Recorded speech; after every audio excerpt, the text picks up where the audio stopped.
Did you know that your emotional makeup is written all over your human design chart? The emotional solar plexus is just the tip of the iceberg. In this episode, we're going to cover 5 specific parts of your chart that contribute to your emotional experience and expression, and how they can influence your work and your relationships. Welcome to the Heart Centered Human Design Show, which is all about emotional intelligence and conscious business. This podcast is for heart-centered entrepreneurs and professionals that desire meaningful success and work-life balance so that they can wake up every day feeling empowered, inspired, and supported by work and life. I'm your host, Vanessa Naja, human design specialist and coach, and I'm so excited to help you embody your unique human design so you can be on purpose and fulfill your potential. So let's dive in. We're going to start with the obvious one, which is the emotional solar plexus center.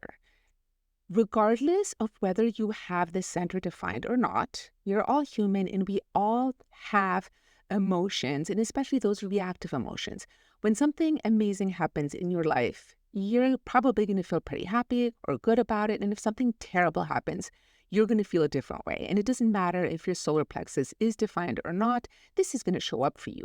Now, how much access you have to these emotions or how well you're able to express them and really feel them is a whole different story and can relate to a lot of conditioning and how your chart is wired.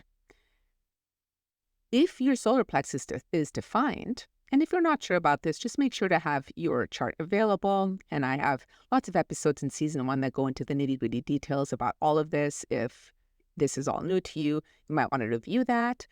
If your solar plexus is defined, you have emotional authority.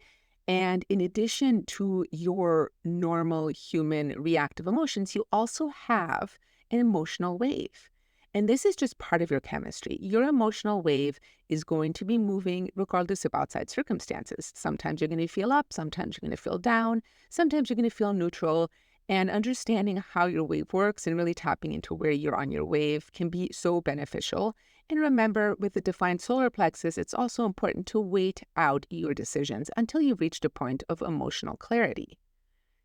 If your solar plexus is undefined, in addition to having your own reactive emotions, you're also going to be taking in and amplifying the waves of other people around you that do have emotional waves. And you can also create emotional waves in relationship with certain people through electromagnetics when you attract certain energy in their chart that activates a wave. When you do not really understand your emotional wave or your emotional openness and the fact that you are taking on and amplifying other people's emotions, this can wreak havoc on your decision making. And remember, making decisions is such a vital aspect of your life and your career because where you are today is a result of all of the decisions that you've made. So understanding your emotional authority, if this is what you have, is absolutely crucial. And if you are emotionally undefined, not allowing the emotional waves or the amplification of other people's to influence your decision-making is also really, really important.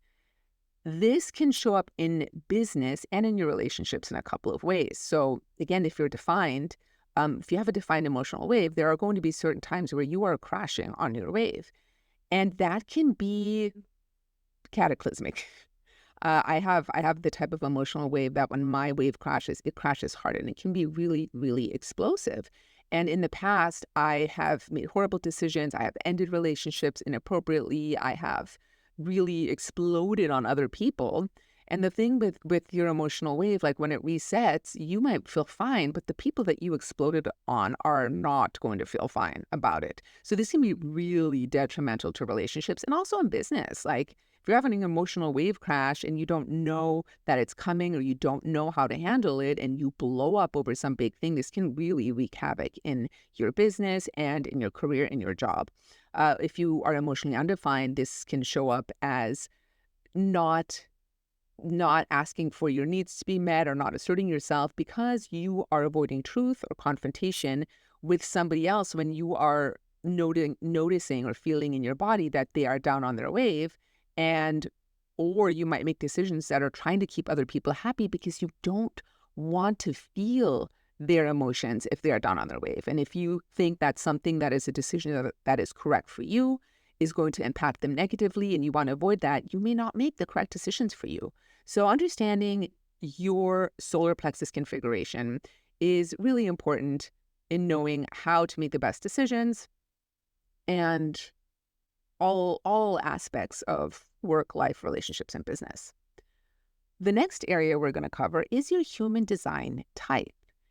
Each human design type has a not self theme or a low emotional theme expression, and also your signature theme. For manifestors, the high expression of your signature theme is peace. The low expression is anger. For generators, the high expression is satisfaction. The low expression is frustration. Manifesting generators get the best of both worlds, so they can be satisfied and in peace or frustrated and angry. Projectors deal with success and bitterness, and reflectors with surprise or delight and disappointment. Now, that's not to say that we can't all experience those. We certainly will. However, the signature and the not self theme of your type, if you're noticing that not self theme, like it's a constant thing, like you're constantly angry or you're constantly frustrated or you're feeling bitter all of the time, that is a good indication that you are off track and that you may not be following your strategy and authority and you're not living in alignment. So the solution to that is to really get back into following strategy and authority, getting back into alignment so you can feel your signature theme of peace, satisfaction, success, and delight and surprise. So again, with your type, and especially, I mean, really for all the types, if you're constantly angry or you're constantly frustrated in your relationships, in your work life, other people will pick up on that. And it is going to impact your relationships, whether that is with colleagues or your employees or your supervisors, your loved ones are going to be impacted by that. So when you're making the correct decisions for you, really living in alignment with your type and experiencing more of your signature theme, that's beneficial for everybody. And it's fantastic for your relationships, fantastic for your business. And remember, when you're making the best decisions and the correct decisions for you, you're going to remove resistance and life will flow much easier. The next area of your chart that we're going to cover is your circuitry, and specifically your individual circuitry. Circuitry in your chart is how the energy flows through your body, and you can think of this like the circuitry of a house. So the way that the electricity is hooked up in your house, you're going to have a circuit board that runs, the bedroom areas. You might have another one that covers the kitchen and the living room, and then another one that covers all of the outside areas of your house. In human design, we have three major circuits. We have individual circuitry, which is very much about self-empowerment, empowerment of other people. It is mutative. It brings change. It brings new things into the world. We also have tribal circuitry, which is very much about support, your loved ones, your community, making sure that the resources are there, that people are taken care of. We also have collective circuitry, which is very much about sharing from your experiences and dealing with the collective on a bigger level. Your chart is going to show you, some people I, for instance, have, mine is fairly equally balanced between all three, but some people might be highly, highly individual. You tend to lean towards one area of that circuitry. Now, with individual circuitry, this energy it's mutative, it is different, it is here to bring change. And it has a sense of melancholy built into it. Naturally, every single gate and channel in the individual circuitry does have melancholy with it. The way that individual circuitry works is that it operates in a pulse. Like nothing is happening, nothing is happening, nothing is happening, and then boom, out of nowhere, something happens. And you're not going to know, there's timing with this too. You're never going to know when the mutation or the change will come. People that have a lot of individual circuitry can feel very alone or very different or very lonely or misunderstood. And that in itself can bring on a lot of melancholy. I have friends that are highly, highly individual. All their channels are individual, but they have an emotional solar plexus, and yet they sometimes feel like, oh, I feel like I have this way because I just go into these periods of melancholy. And that is actually related to the individual circuitry, not so much their solar plexus. I go very deep into this in my program, Emotional Intelligence by Human Design. And because we're all so unique and so completely differently configured, understanding your emotional makeup is so helpful to really creating the most amazing life, business, and relationships. So our next area are the awareness centers. We have 3 centers out of the 9 in our chart that have awareness and bring different kinds of awareness. The first awareness center that we have already covered is the emotional solar plexus. And this is about emotional awareness and spiritual awareness, and nervousness can live here. So that is an experience that can come up around the solar plexus. We also have the spleen center, and this is actually the oldest awareness center. It's instincts, intuition, what keeps you safe in the now. And this is where your existential fears live.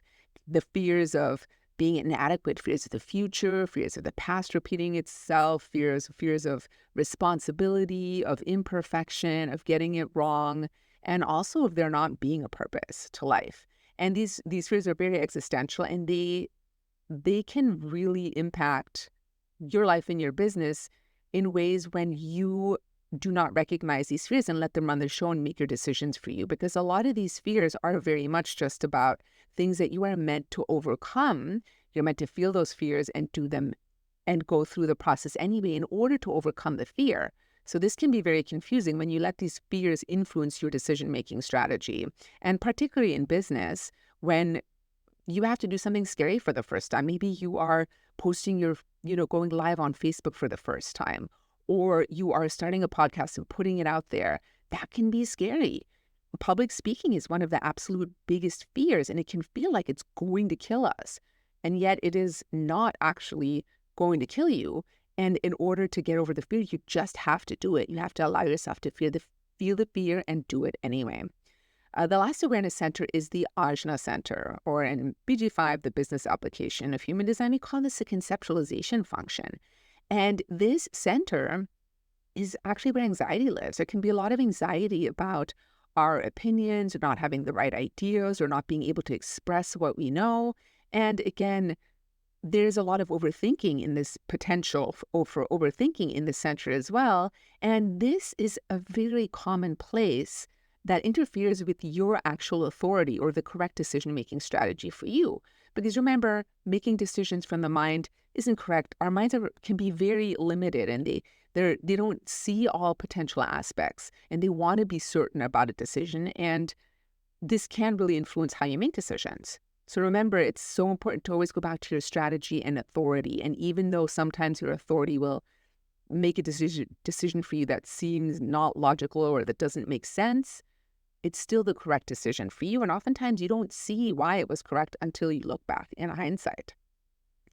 The last place we're going to talk about today, and I am going to go deeper into all of these things in future episodes. We're definitely going to spend some time on the awareness centers and the fears, the nervousness, anxiety, and how this all can show up.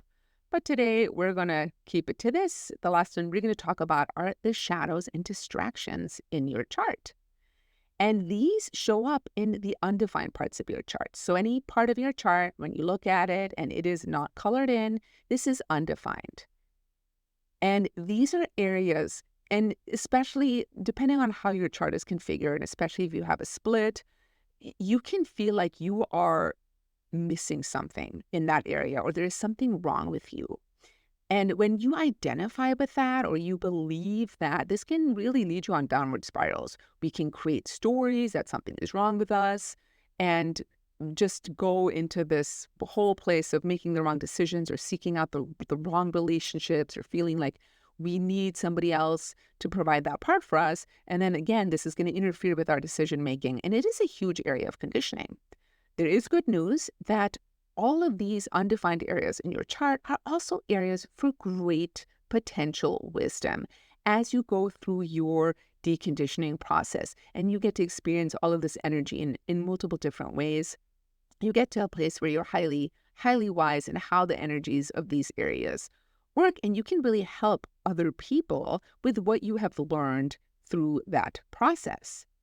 So, again, in my brand new program, Emotional Intelligence by Human Design, I dive deep with you into your chart. This is very much about your unique map to self empowerment and emotional wisdom through human design.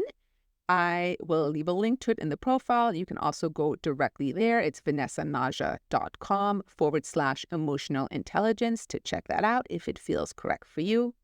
And I would love to hear your thoughts on this episode. You can feel free to send me an email or head over to Instagram at HD Vanessa Naja and share with me what you learned in this episode. I really want to connect with you, and I look forward to hearing from you.